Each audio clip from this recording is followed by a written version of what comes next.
Hey guys! I'm Echo, and this will be my first discussion video. In this video, I'll be giving some tips for public fursuiting, which I've done a lot. And then later on, I'll be talking about a visit that I did to a local assisted living home, which was a whole lot of fun.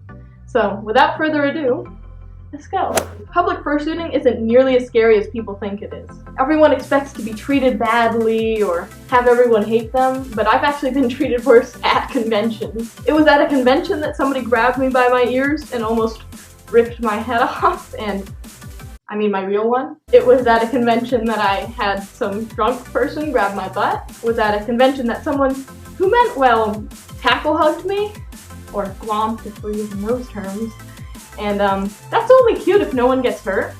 And nobody got hurt, but it was scary. Public fursuiting, I've had people scream and run up and ask for hugs. I've had kids absolutely love it, more so than at conventions, because there's only one or two fursuiters out in that kind of situation. I've had people who you really wouldn't think would care about furries or enjoy a fursuiter just lose it, and it's a whole lot of fun. Always have a handler. No exceptions when you're going out in public, because people don't know how to treat you. No one will know how to tell if you're not okay and you need help, except for your handler. You need someone to make sure that you're not going to run into anything or run over children. Someone to carry water is always nice. The pictures, they're a definite must when you're public fursuiting. Don't be a nuisance. People are trying to live their lives, and if you're annoying them, they're not going to like you, they're not going to like future fursuiters, and it's not going to be nearly as fun for you if everyone hates you. So don't be annoying, don't knock stuff down, don't run into people, don't mess with people who don't want to be messed with, please. General stuff like that. Be polite and courteous like you would out of suit, hopefully. You're representing kind of the whole furry fandom here, so be on your best behavior. You're picking locations. If it's something like a store, you need to ask before you go in.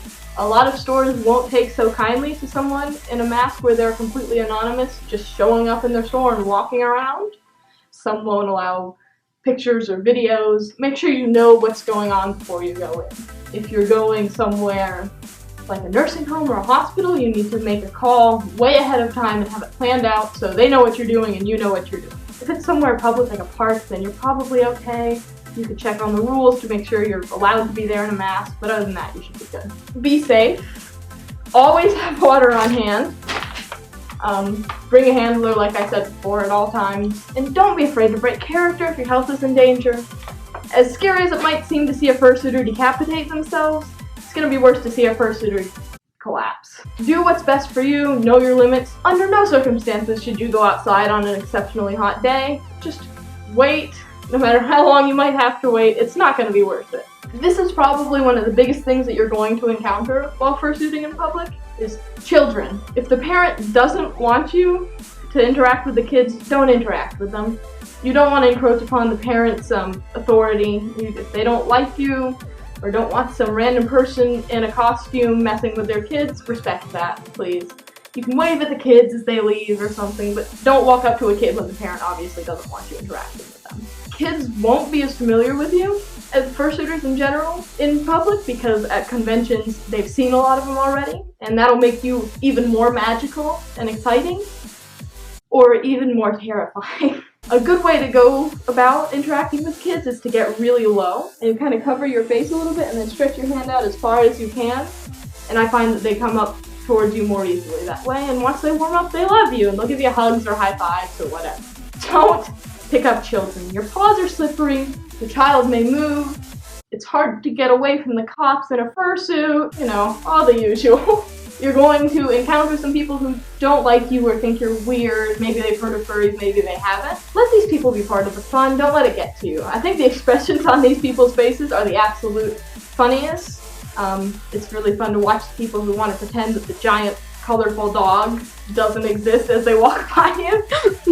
I find it's fun to just give them a wave, but don't do anything more than that. If they don't want to interact with you, don't force interaction. That's a point that I've been trying to push the whole time.